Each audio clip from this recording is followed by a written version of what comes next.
So welcome everybody on behalf of Torah Motion and Pleasure for part 3, our Chazaka class. Rachel Vakasha, Cain and Hevel. That's not what's something we want a Chazaka in, but Vakasha, let's go. Okay, can you hear me? Is that okay? We can hear you very well. Excellent, loud and clear. As you say, it's a somewhat uncomfortable topic, isn't it? Here we are today, ready to tackle the first murder, the first fratricide, the first family falling apart, the introduction of death into the world of the Bible. A lot of not such pleasant firsts, all wrapped in one. And in a sense, the problem with trying to understand what's going on with Cain and Abel is that we have this ridiculous paradox, which on the one hand, it's so opaque. We're given such few details, the reasons behind the confrontation, the details of how the murder happened. What is the murder weapon? You know, the first thing that people talk about in a murder mystery, right? Here's the murder weapon. We don't know what the murder weapon is. We don't know much more than we know. So that's one side of the paradox. The other side of the paradox is that there's so much interpretation. People have been talking about it, learning it, analyzing it, using it to prove things about the world for millennia. And I'm not even just talking about, traditional Jewish interpretation.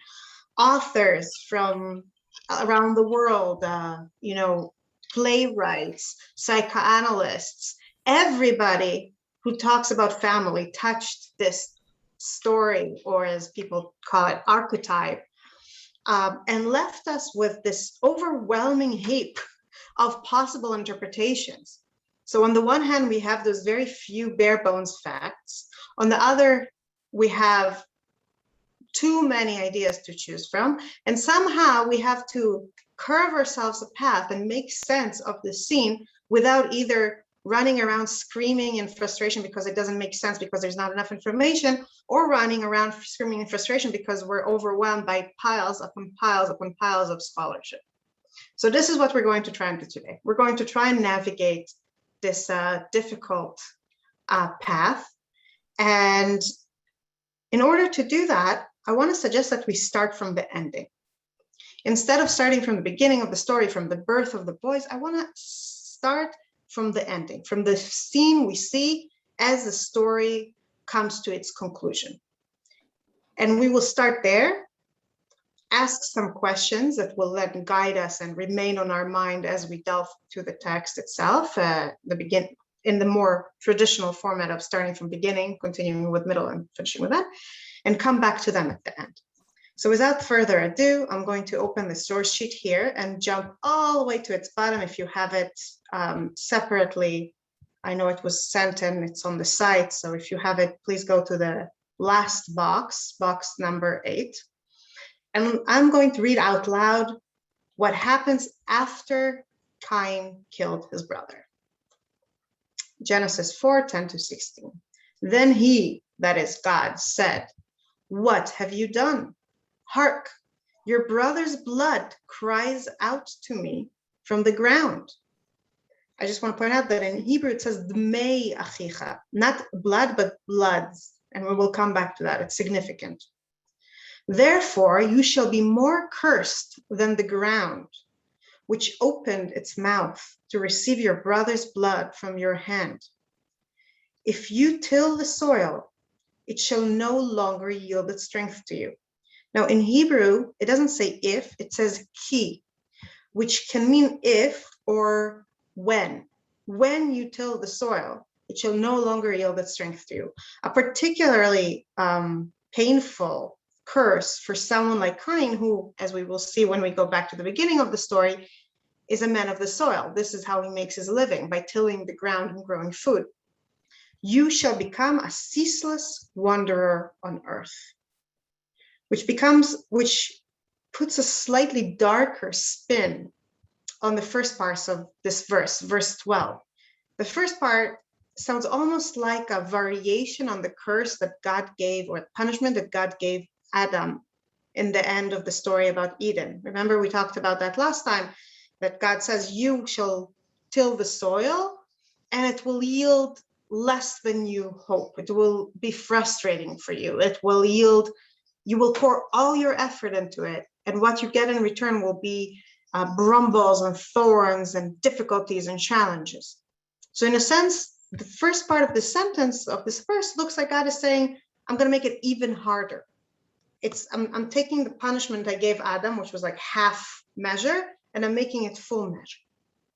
But then he's adding something different. He says, you're going to become not merely someone who is exiled once, like your father was, like your mother was. They were exiled once from Eden, and that's it. Then they can live wherever they want. You will be the eternal exile. You will keep on going. And it brings to mind, it brings to light the fact that what does it mean the land doesn't give you food? It means you can never settle down. You can never put roots anywhere because you have to keep looking for more opportunities to feed yourself, to feed your family, because you can never find a place of peace, even if it's meager, difficult, bramble-ridden peace. There's nothing for you anywhere. And Cain understands it. He's devastated. And he says here at verse 13, Cain said to the Lord, my punishment is too great to bear, since you have banished me this day from the soil, and I must avoid your presence and become a restless wanderer on earth.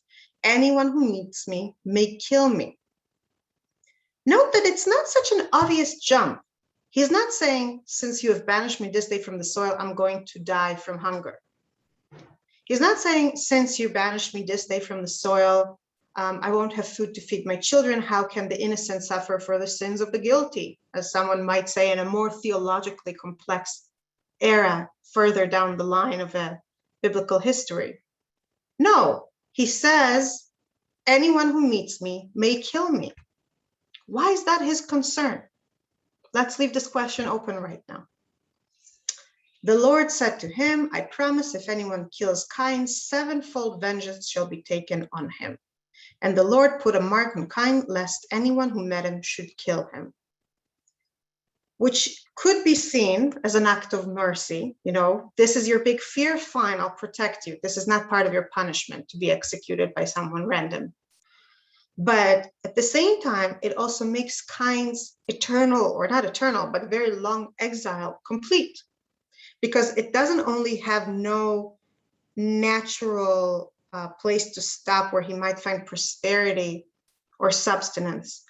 He's also not going to be stopped by anyone else. He's not going to be killed while wandering, which means that his wandering can be very, very long indeed. And it is to this wandering that Cain goes out, and Cain left the presence of the Lord and settled. After all of this, we hear that he settled in the land of Nod, east of Eden. Many commentators jumped on this verse 16, and said, wait. We just heard about how he can't settle down, how he's never going to find substance. Why is the next thing we hear about him is that he's settled? And they go through a lot of effort to explain that, no, it's only temporary settlement. He kept stopping in different places and building cities and then moving onwards.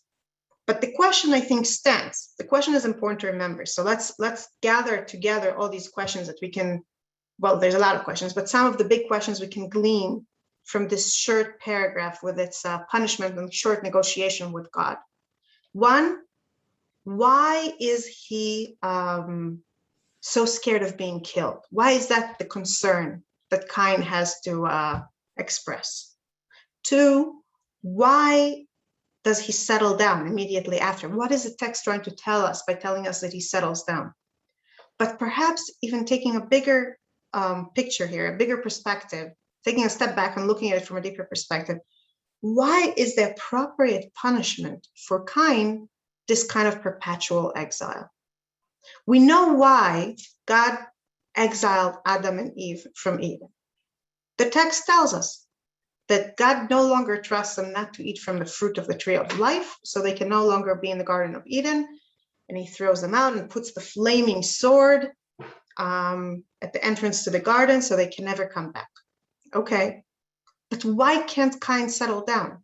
What is it about a crime that pushes him on this road of never ending, or, well, yes, ending, but very, again, seemingly never ending traveling, seemingly never ending and kind of ceaseless journeying and wandering.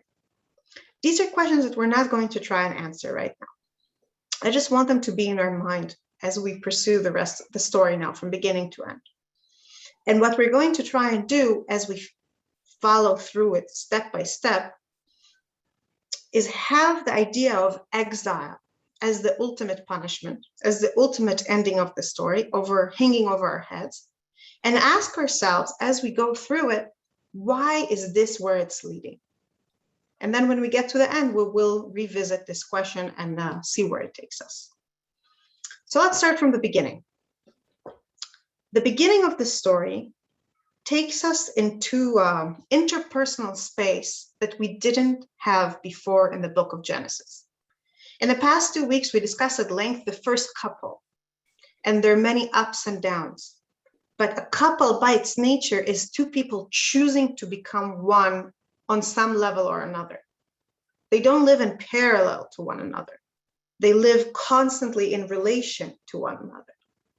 Yet most of the people we see in the world are not our partners, are not our romantic or otherwise partners. There are many, many people who live in parallel to us. Some of them are our colleagues, some of them are strangers, some of them are family members, some of them are people we like, some of them are people we don't like. What does the Torah, what does the story of Genesis with all its primal energies have to say about this world, which is the majority of the human world for us? And with the story of Cain and Abel, this is the world we're entering. At this point, there's not enough people to have a plethora of possible relationships. There's only two people who are in parallel to each other. There's the parents, who again are a couple and therefore not part of the same kind of peer plane where we see other people around us all the time. And then there's the two other humans that are born into the world, the children, the two sons of this first couple, Cain and Abel. And the first thing we know about them, the first act of the tragedy we are about to follow as it unfolds, is their birth. Let's look at it together in box number 1. Now the man knew his wife, Chava, and she conceived and bore Cain. Cain in Hebrew, it's from the root for acquisition, saying, I have gained a male child.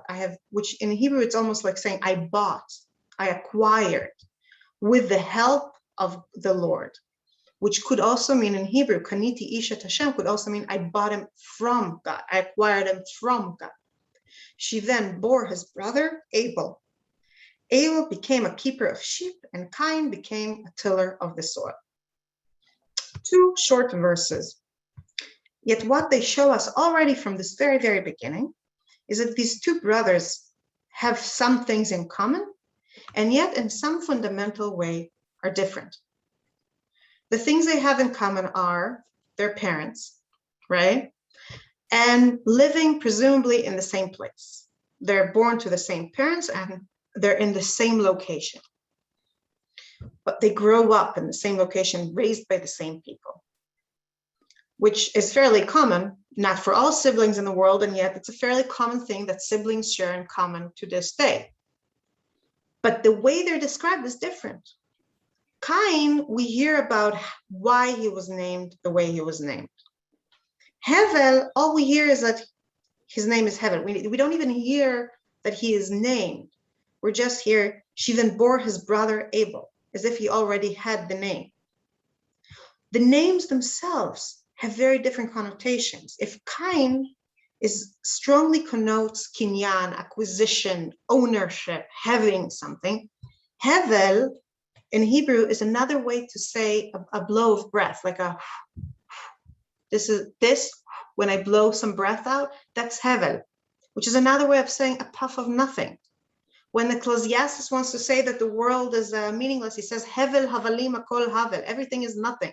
Everything is just worth just the out breath, exhale from our mouth.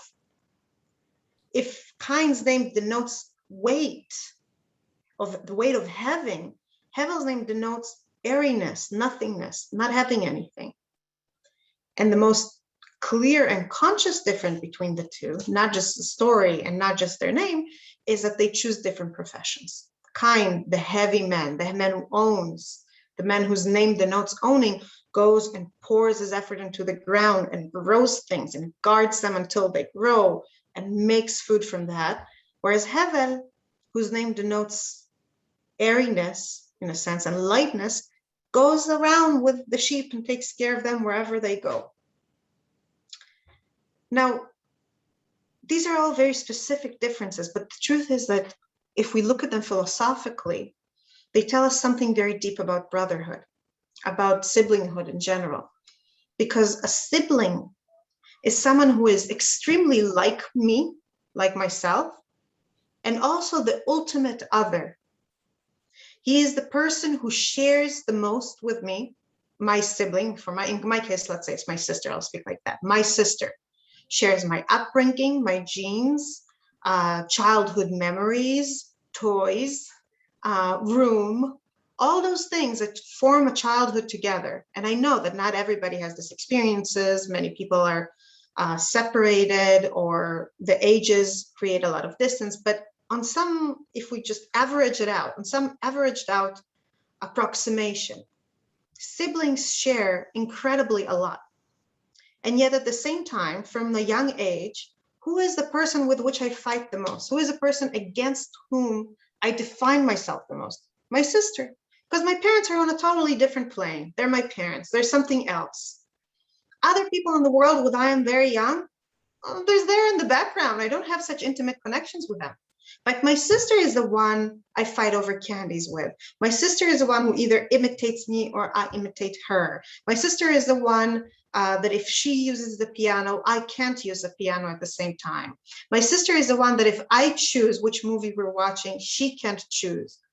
And so we grow up together, every group of human siblings, both extremely alike and defined as other with our siblings.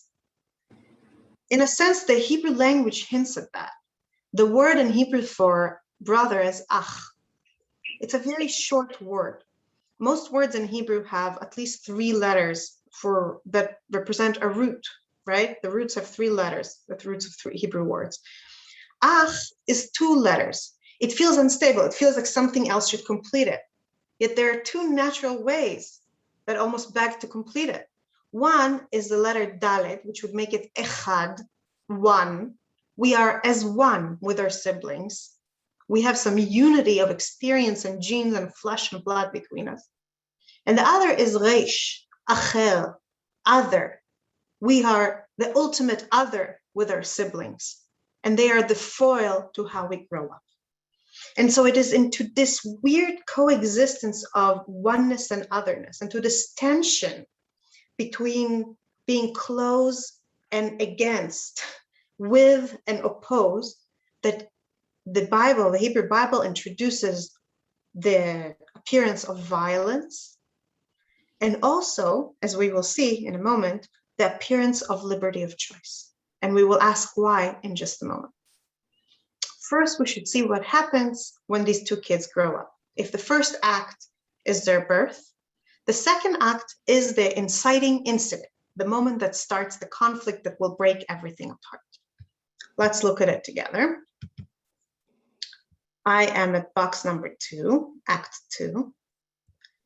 In the course of time, Cain brought an offering to the Lord. This is the first time anybody's bringing an offering to the Lord. Adam and Eve never did.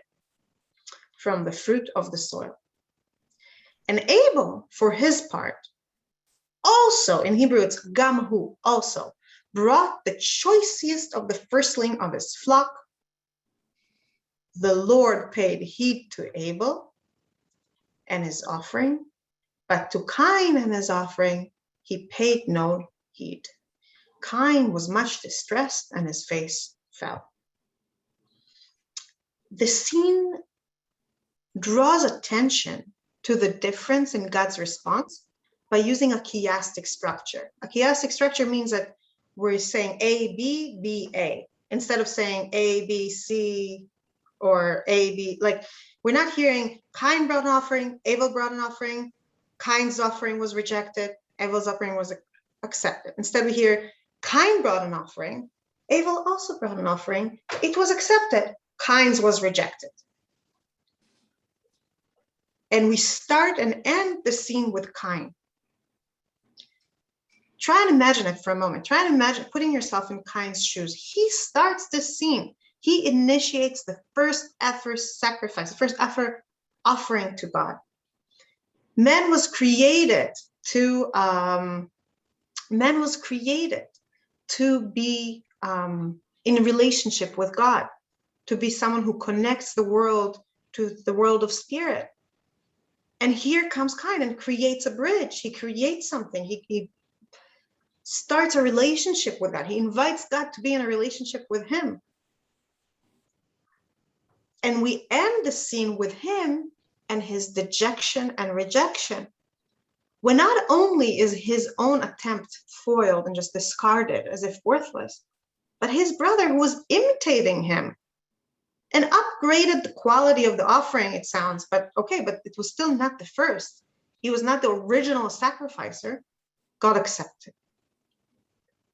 And we hear va'iplu panav, and his face fell down, which is an interesting expression because it's a well-accepted way in the Hebrew Bible to describe dejection or distress, but it's also extremely evocative, because when we think about a face, we think about a face as something that expresses our soul.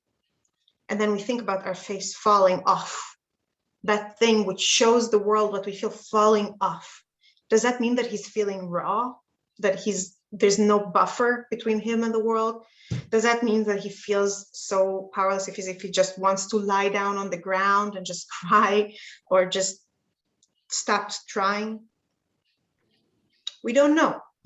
What we do know is that he is also angry. Va'ichar is anger. And this anger, sorry,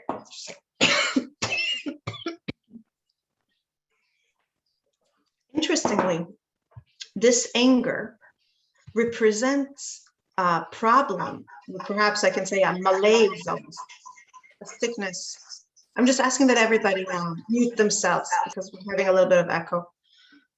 Thank you. It represents a malaise, or the entrance of one could say a disease almost, not into one relationship, but into two. Let's unpack this statement. What does that mean? First and foremost, it tells us, it hints to us that jealousy has entered the field. Cain is upset at his brothers. At this point, it's implicit. Soon we will read God's response, and we will see that God understands that and hints to Hevel that he needs to control it, and events will uncover that this is what Cain is feeling. But already here, we can imagine that we can see the genesis of this jealousy. Rabbi Sachs, and a wonderful Rabbi Jonathan Sachs, and a wonderful, wonderful book that I highly recommend called Not in God's Name, Confronting Religious Violence, talks about pairs of brothers, amongst other things. He talks about pairs of brothers in Bereshit, in Genesis. And he says the following, I'm still in the same box. The primal act of violence is fratricide, not patricide. Sibling rivalry plays a central role in human conflict, and it begins with mimetic desire. Mimetic from the word from mimesis, from mimicry. The desire to have what your brother has, or even be what your brother is.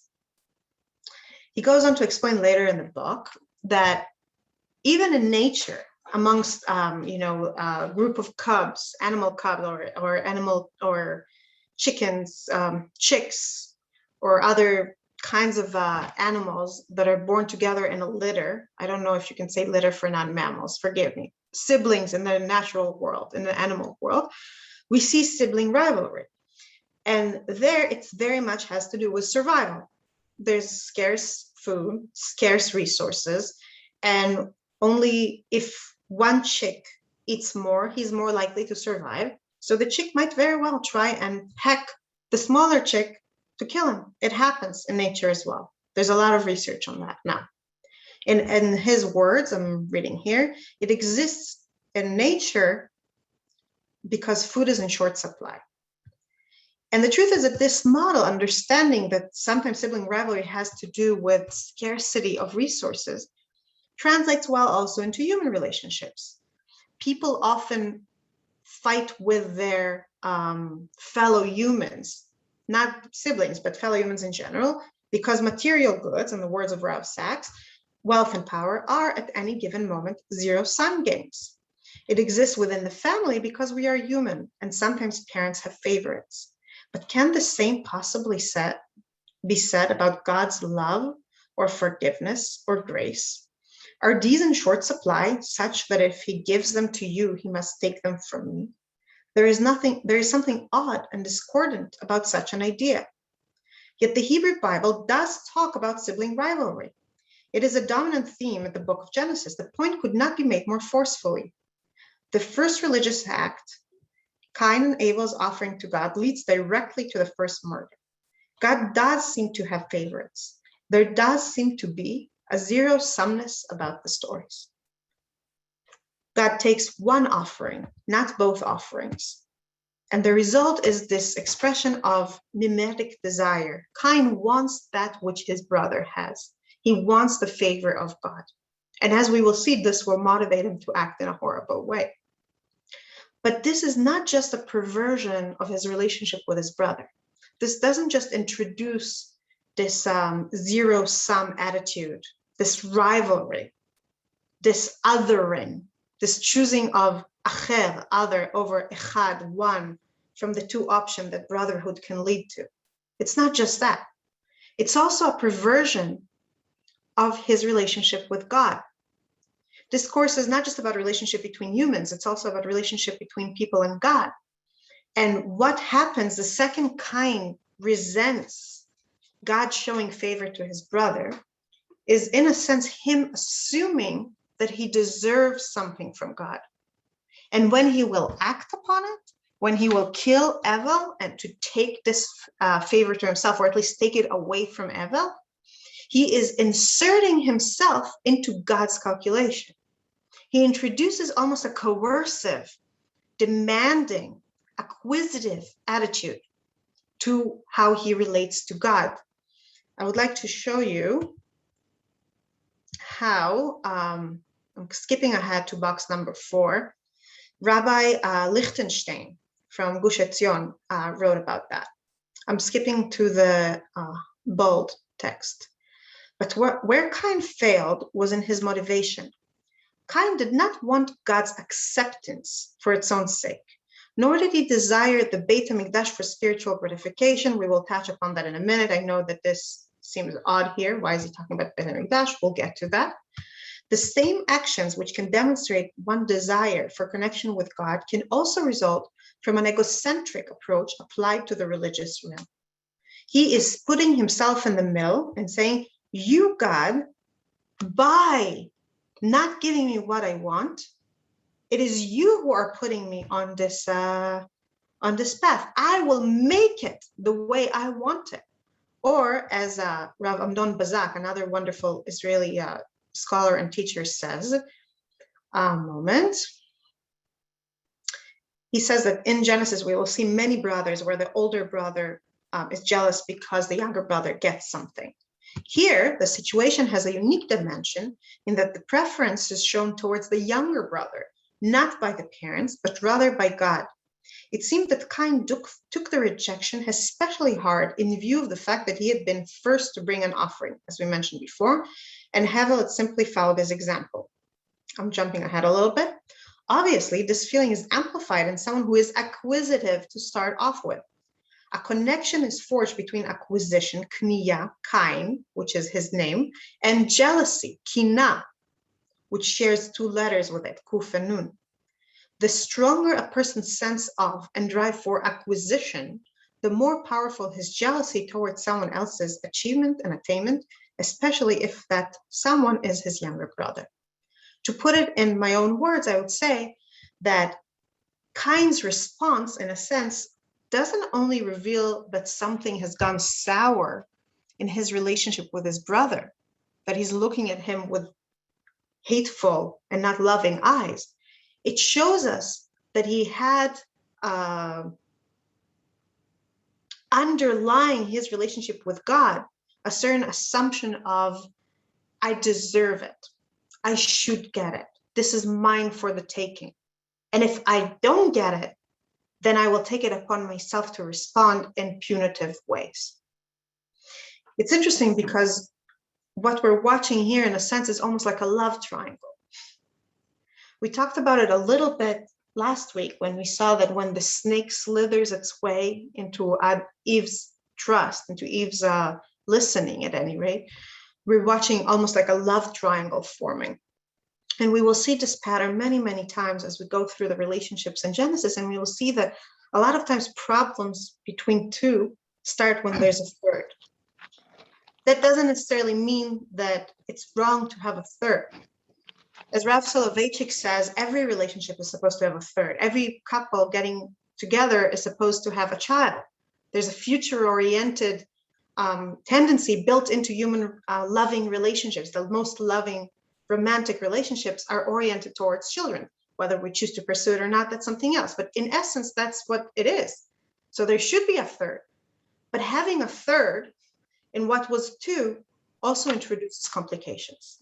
So the second Cain and Abel's relationship is no longer just the two of them, but also in relation to God. All the relationships become convoluted and complicated in the process. Now, in terms of the storytelling, we see his anger. We expect to see action following on the anger. In the Bible, it's a principle that emotions rarely appear just as such. It's not a stream of consciousness novel. It doesn't just want to tell us what everybody feels and thinks. Almost always when somebody's angry, you can count on it that within the next verse or two, they will do something about it. And when they don't, it's telling. And there's many places in the Tanakh like that, it's not many, but the few places in the Tanakh where somebody is angry and does nothing, it's something that should be ominous and significant to us. But before the story can lead us in that natural direction, before we can see what Cain does, there's an interruption. The third member of the love triangle, in this case, God, intervenes, and he has something to tell Cain. And he says the following, and I'm jumping here to box 5. And the Lord said to Cain, and here we are at one of the most opaque statements in the entire Tanakh. Why are you distressed? And why is your face fallen? This goes back to the previous verse. It accurately repeats what we heard first as a description of Cain's response. Now God is responding to that. Surely, if you do right, there is uplift. But if you do not do right, sin crouches at the door.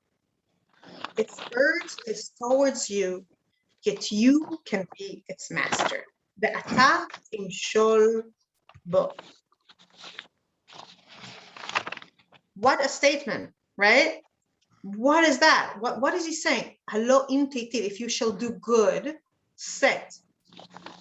There will be an uplift. There is uplift is a translation they offer here, but set means to carry. It's like you will be carried, or does it mean if you carry well? What does it mean? Ve'im lo titiv, and if you shall not do good, lapetach haltat rovetz, sin crouches at the door, and that's simpler. And he has a urge, desire, Chukai desire towards you, and you can be its master. It's so weirdly powerful that John Steinbeck made that the centerpiece of East of Eden. This little verse and trying to understand it is the center, the axis that an entire enormous novel revolves around. We're not going to do this a la John Steinbeck. We're not going to interpret it as he does, just a throwaway comment. But we do need to understand what God is doing here. Why is God intervening here? Excuse me again. Even without understanding the details and the wording, we can understand that God is telling Cain something important. He's telling him, you have a choice. And this is significant because this is the first time in the history of humanity that man is told directly, you, sir, have freedom of choice. The same liberty of choice that has been touted and glorified for millennia by philosophers and regular folks alike is introduced into the story at this moment by God himself. God gave people a choice before by telling them, don't eat this fruit. They were given the choice to comply or not to comply, but it wasn't declared as such. Here it is declared. You, sir, have the power. You can either do good or not do good. You can either give in to this sin, which very vividly is waiting to ambush you, or you can timshol bo, you can rule over it, you can be its master. And what's beautiful here from an almost therapeutic point of view is that the placement of the interruption gives us a hint on how we can pursue this freedom of choice. When we respond in anger, when we respond immediately upon feeling angry, we don't really feel very strongly that we have a choice. I'm sure you can identify with me that those times in my life when I've responded in anger, looking back, I didn't feel as if I made a choice to respond. I felt as if I was carried over by my emotions.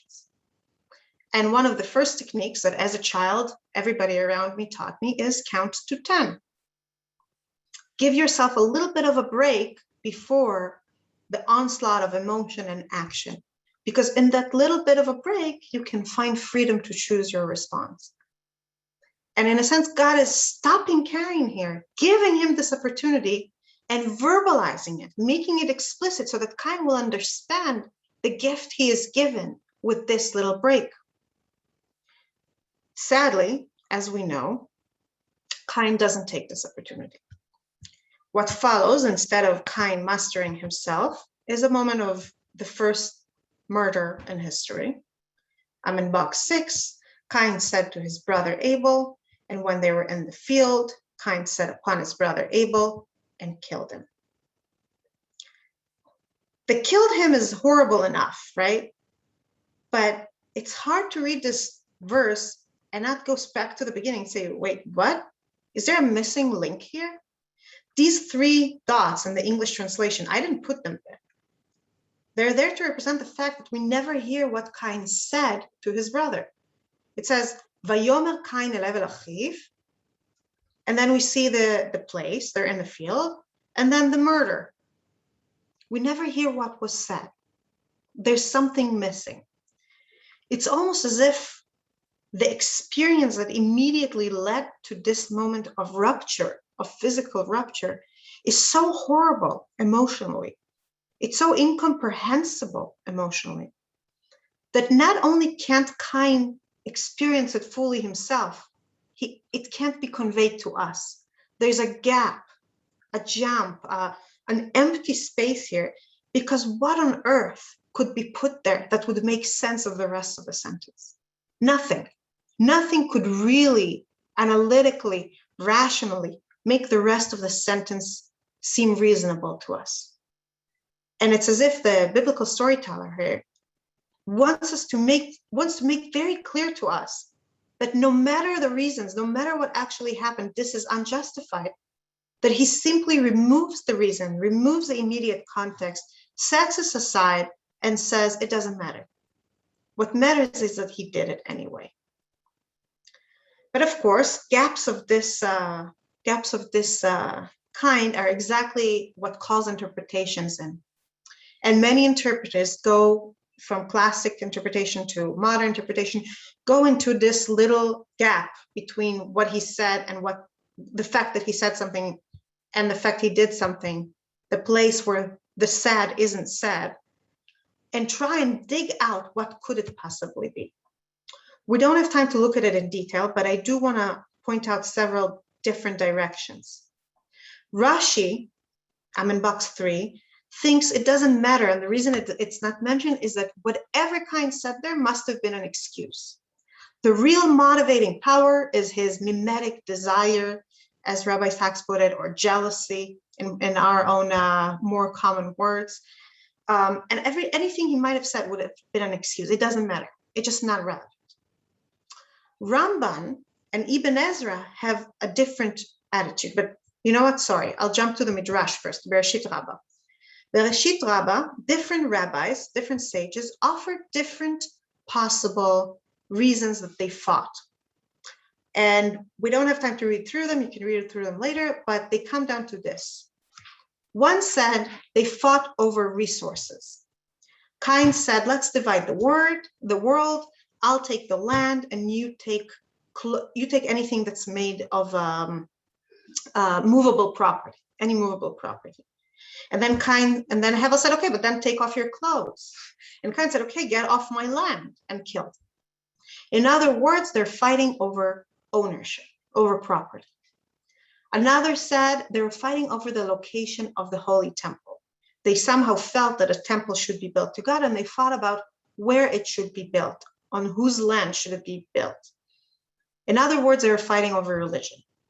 And the third said they were fighting over women. Each of them was born with twin women, which is a midrash story that clearly answers the obvious question of who they married and how they had children, which is never clarified to us in the text. The women are not mentioned. So they say, oh, they must have been born with twin sisters, and they were fighting about them. In other words, they were fighting about women. So the midrash, in other words, says the three common causes of human warfare in reality: women, properties, and religion. Fill one of those in. In other words, finite resources, like Rabbi Sachs said. But Ibn Ezra and Ramban have a different attitude. They say it's not about resources at all. Ibn Ezra says this is Cain blaming Abel for the horrible experience of being told off by God.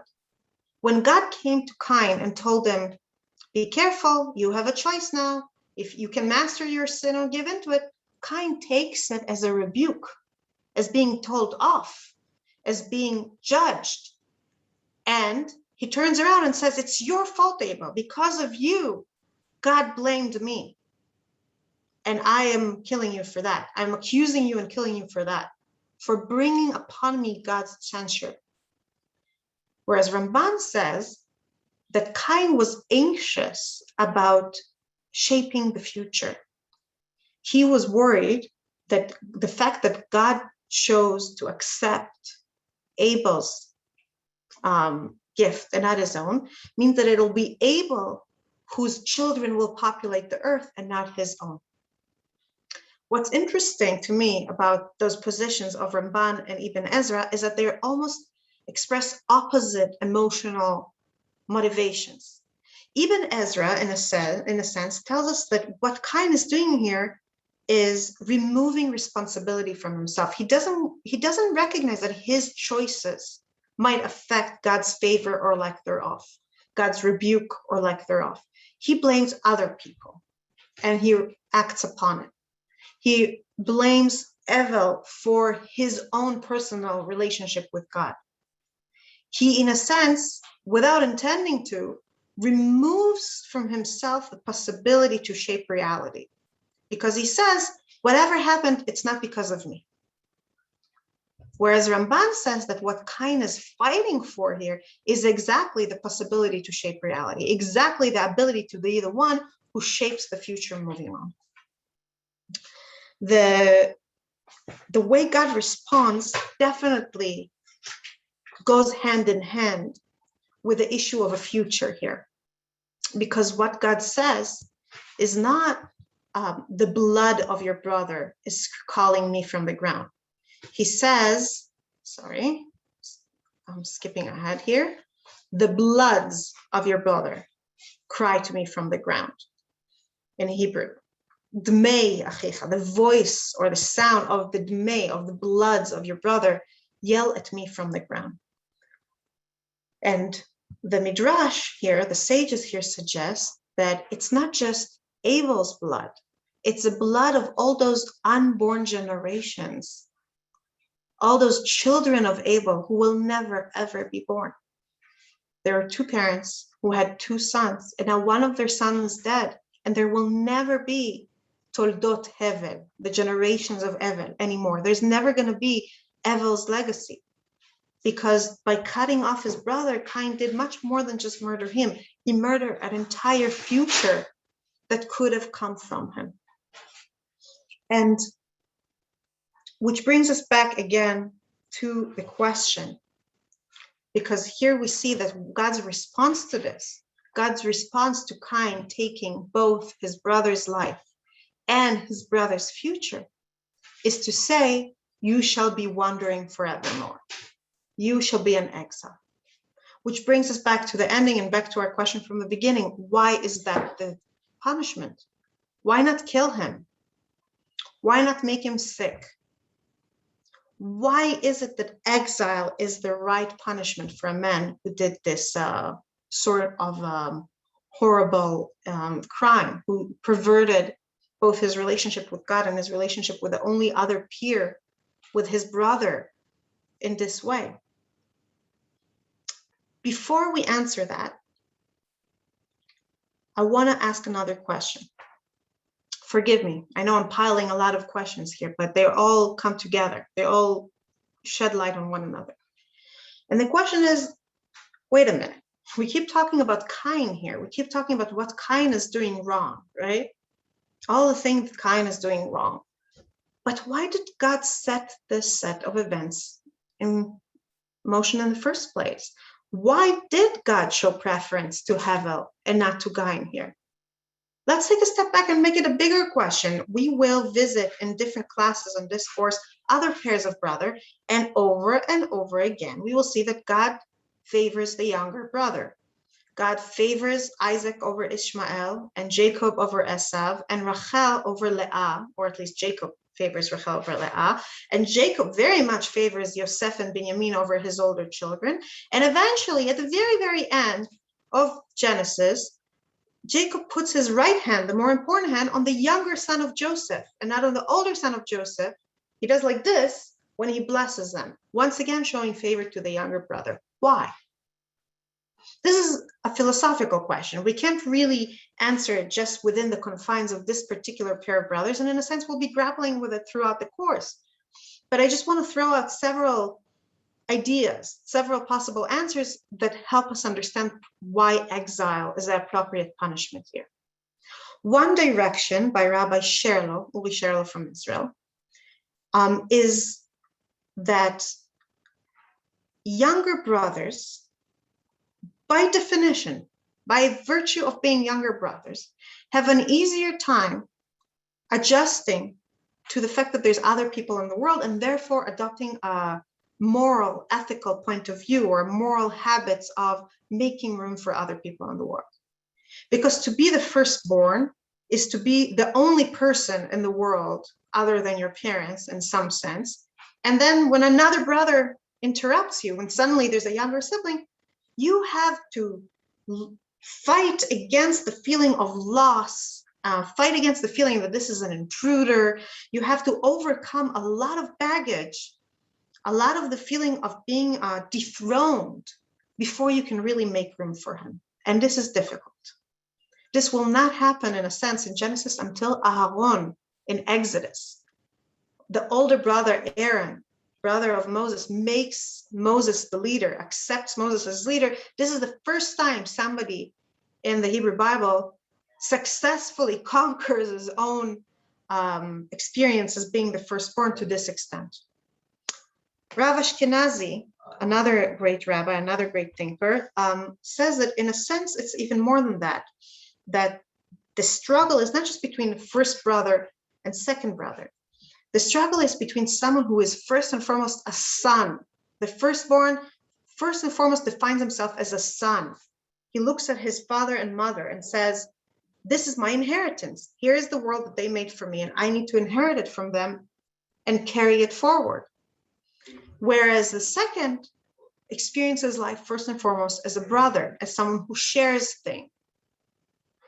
Another answer, Rav Kariv, was not a Rav, Kariv, who was a Jewish scholar in the early days of Israel, in the early days of the state of Israel, wrote some beautiful commentary, secular commentary on Tanakh. And he said, it's much bigger than that. All of this is true. It's brother, it's son, it's bigger brother, it's younger brother. The older brother is the one who by right inherits in the ancient world. He is the one who is first to be there to receive into his hand the world as his parents give it to him. In other words, the world of the past. But the world of the past obscures the path towards the world of the future, because the older brother naturally inherits the world as it is and is focused on preserving it. It's easier for the younger brother, who doesn't get as much of a stake in it, to see where reality isn't good enough and seek a better world. And this means that the younger brother is better placed to be future-oriented and not past-oriented. Again, we're talking about future. It keeps coming back. All of these are beautiful ideas, but the truth is that they come down to one thing. And with that, I want to bring it all together and make room for your questions and comments.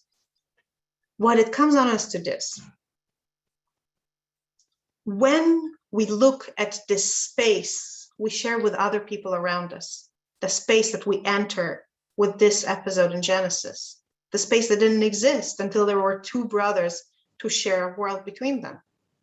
When we enter this space and the kind of interactions that happen within it, and the kind of resources, finite and not, that we have to share within it, and the kind of tensions that arise when we have to relate both to the people in this world and to others, and all kinds of weird triangles, be it with God or with other people or our parents. When we enter this world, we have two choices. One choice is to try and control ourselves. It's to try and retract ourselves a bit to make room for the people around us. It's to try not to put our fingers into the world and into possessions, into acquisition, but rather let go a little bit and see if other people need something from us, if other people need us to step back and make more room for them. In other words, it requires us, when someone takes something we want or bumps into us on the road, or marries the girl we love, or does any of the other things that bring tension between people, we can choose to control our response. We can choose the choice that God presents to Cain, not to allow the temptation of sin to rule us. We can choose to let the emotion go, or at least set it aside and disconnect it from action. This is one choice, to control ourselves. The other choice is to try and control the shared space itself. In other words, it's the choice to try and force our will on God, on other people, on the world around us, and to treat the people around us within it, not as fellow human beings we share a world with, not as fellow brothers, which we all are deep down in essence, but rather as objects of desire or as obstacles in our path towards objects of desire. When we make the second choice, when Cain makes the second choice, when Cain chooses not to control himself, but rather to try and control something else, be it his brother's life force itself, be it God, whose favor he wants to force by removing the competition, be it the future, as Ramban understands it, that he wants to remove Hevel so that it'll be his genes that shape the future of humanity. Whatever it is he's trying to control, when he makes the choice to control not himself, but rather the space he shares with his brother and with God and with all of humanity to come, there can no longer be talk about shared space. There can no longer be talk about ach, brother, as echad with you, and all that's left really is achel from you. He is different. He is the ultimate other from you. And when there's no longer a shared space, when there's no longer any unity, exile is not merely a punishment. Exile is a natural consequence, because exile means that we can no longer be at the same place. Exile means that we're no longer part of the same story. So other exiles in the book of Genesis will be more straightforward in that regard. Ishmael can't inherit with Isaac, so he's sent out. Esav and Yaakov fight, and Esav wants to hurt Yaakov, so Yaakov has to run away. And we will talk about that at length in a few weeks, physically to remove himself. But all of them reveal the same truth. All of them are variation on the same principle that's already revealed to us here with Cain's punishment. And the principle is this: we are together as brothers. We are sharing something as brothers. But if we stop sharing it, if we try and take it for ourselves, if we stop seeing the oneness in our togetherness, we can't no longer occupy the same place. And it's not just physically we can't occupy the same place, that somebody has to go into exile. Emotionally, we can't occupy the same place. Narratively, we can't occupy the same place. We can no longer treat our memories in the same way because they become a battlefield too. You did this to me, I did that to you. No, I was like this, no, you were like that. We can no longer occupy the same house peacefully. Instead, it becomes a battleground of hurting each other. We can no longer occupy the same childhood, the same memory of childhood.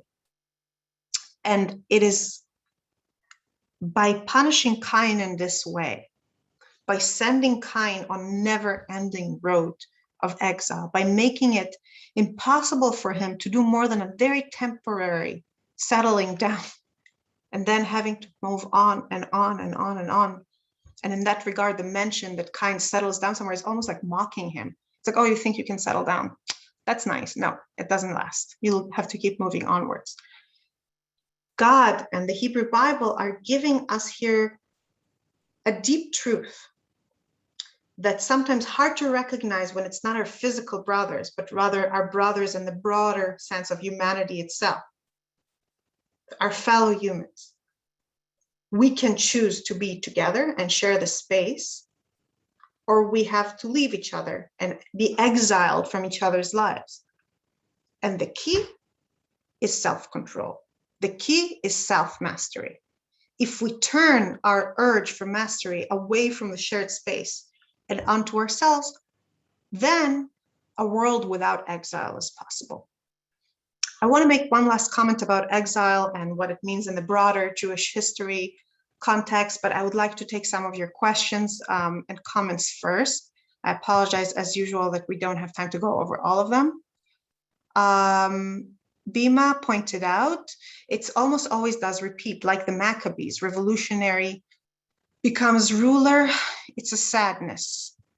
I'm not exactly sure what you mean by that.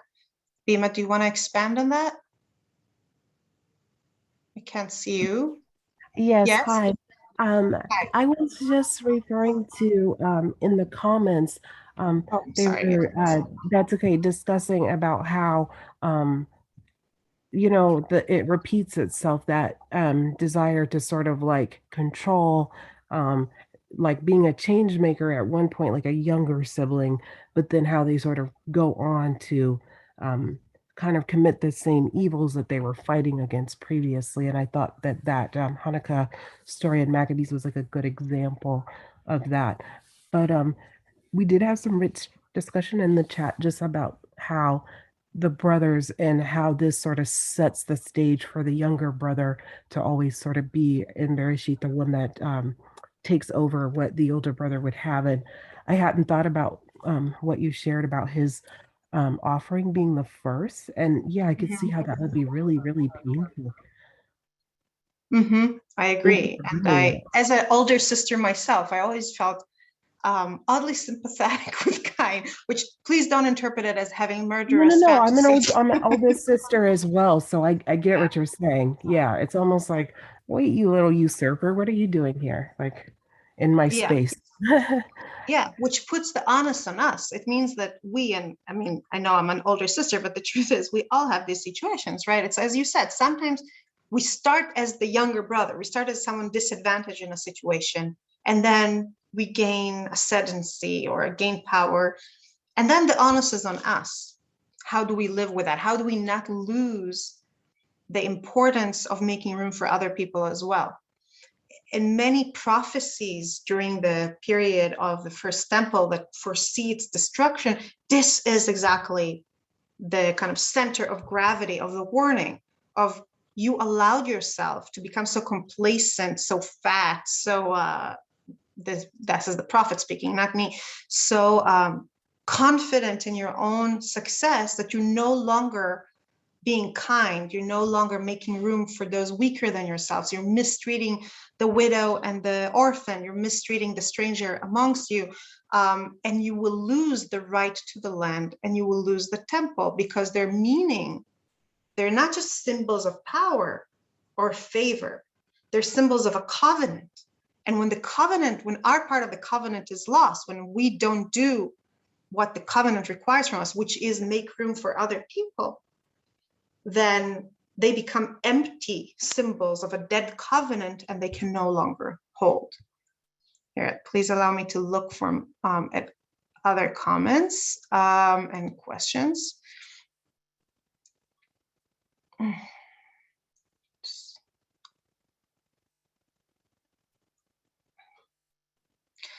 Somebody asked, does Cain not found many cities, and his parents, how many cities do they found? Founding cities, in my own opinion, an attempt to feel comfortable or at home in a place, but many cities mean Cain either is looking for perfection, never happy, or even never feeling like home or at home. So I really agree. And I think that if we think about modern cities, obviously ancient cities were different, but if we think about modern cities, there's a built-in alienation, right? You live in a village, you know everybody from birth. There's a certain intimacy to it that you just can't quite get at a large city where people come and go. And it's almost as if Cain is creating these places of great civilization, great success, great achievement. Let's not downplay it, but also inherent alienation. It's almost as if he's creating reflections of his soul. Because Cain is a great man. He builds things, he does things. He's not just a murderer, but he is a man who can no longer achieve real intimacy because he killed, because he broke, because he tried to acquire. And there's no room for intimacy when acquisitiveness makes itself known.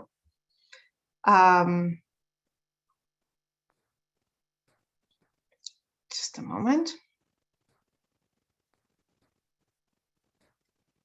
Another teacher, Susanna Levin wrote, another teacher commented that God's response to the two korbanot, the two offerings of Cain and Abel, is an example or a lesson of how not to treat siblings. I heard that too, and I think it's an interesting point that, I mean, we're not God. We don't get to play these games. We have to look at that, see the consequences and say, maybe we should be careful about that.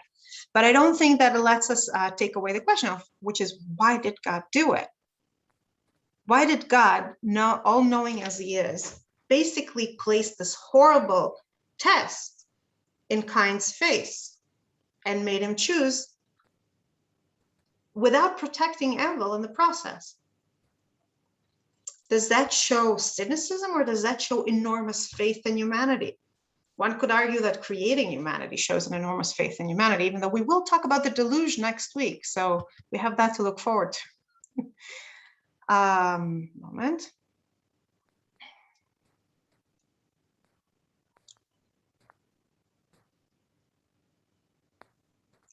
Sivan wrote, after Adam's transgression of disobedience, which brought about death, the very next transgression of man is that of jealousy and strife, this one with a potential for amendment. Perhaps all of repentance is about repairing the strife between brethren. I definitely think that, at least in the Genesis narrative, that is the through line of the whole book. The through line of the book is not obedience to God, even though it's obviously an important aspect. You can't think about, you know, the binding of Yitzchak without realizing that obedience to God is a big issue in Genesis. We're going to read about that in Shul this week, those of us who go to a synagogue and read the Torah there. So you can't see that and not realize that obedience is an important aspect, but in many ways, a bigger aspect, a more important aspect of Genesis is the different relationships between brothers and how they do improve There's strife at every generation, but there's also resolution that gets better and better until in the beginning of Exodus, and this is the silver lining of this whole storyline, is that in the beginning of Exodus, as I mentioned before, Aaron does step back and make room for Moses, who's his younger brother, to come into Egypt after leaving for a while and become the leader despite being the younger brother. And Aaron doesn't only make room for him, the Torah tells us that he's happy to see Moses in his heart. His happiness goes all the way down. It's not something he's faking. And this is the moment of tikkun, of correction, of this kind of gaping wound that opens up already in the very beginning with the story of Cain and Abel. Now, unfortunately, I don't have time to take any more questions now. I did see that some of you wrote emails to me, which unfortunately I wasn't able to respond to yet, but I'm saving them and I will. And as I said before, please feel free to write to me. It's always interesting for me to hear people's perspectives and points of view. I do want to, before closing Just froze or the unfroze. session, sorry? No, something froze. I don't know if it was from your end or my end. It Okay, may sorry. be my end. We just had a blackout in my house and it came off and on. So I don't know. Maybe I'm. Everybody on. else hearing me okay? Everybody else hearing me okay? Okay. Yes. So I just want to say something to close this session and prepare and like set the ground for next week a little bit. First of all, there is a silver lining. The silver lining is that we're in the very beginning. And the beginning is the raw, difficult place where we see the challenges. It's too late for Abel. It's too late for Cain. They're not going to be able to fix, because murder is unfixable. They're not going to be able to fix their lives. But for the story of humanity, this is just the first step in a long grappling with what it means to share a world, to share a space, to share a family, to share the future with other people, be they literal brethren or the expanded brethren, which is mankind itself. So there is a good future ahead. But almost to counteract that, I want to say that the specter of fratricide, the specter of Cain and Abel, hovers above all of Jewish history. And in this course, we're not going to go beyond the book of Genesis. But it would be remiss of me not to say that if you look carefully at every single story of exile in the Hebrew Bible, on some level, the roots are a war between brothers. If you think about the exile from Israel, the big exile at the end of the First Temple era, it starts with these internal wars amongst the Jews. Earlier this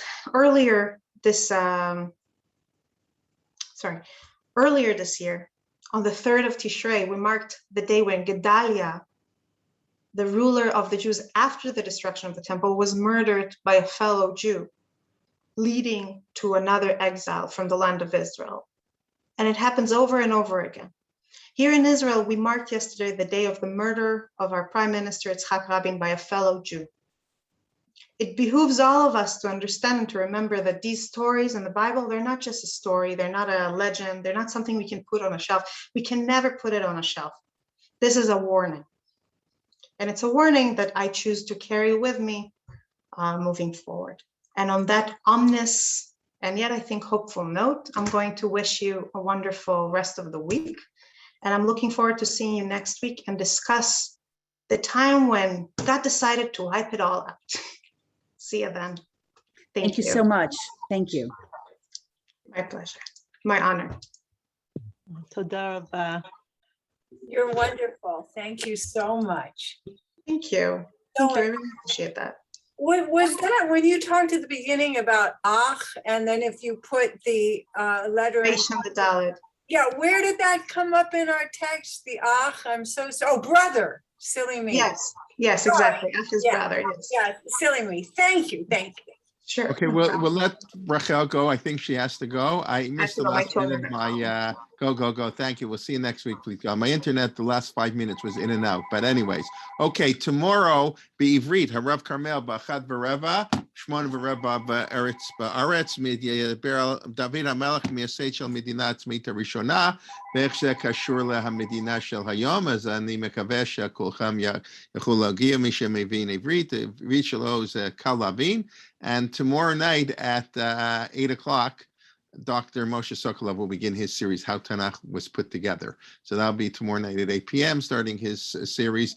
Thursday, as we mentioned, Shuli Mishkin is not giving her class this week because her son is getting married. That's a good reason, Mazal Tov. And then Thursday night, Rabbi David Blackman from Sydney, Australia. Thursday night on the East Coast, Friday morning in Sydney. And Friday morning, 9:30 a.m. Eastern time, I'll be giving my class on the Siddur. Okay, we'll look forward to seeing with you and your friends, and have a wonderful day. And all the best. Thank you very much. Bye-bye.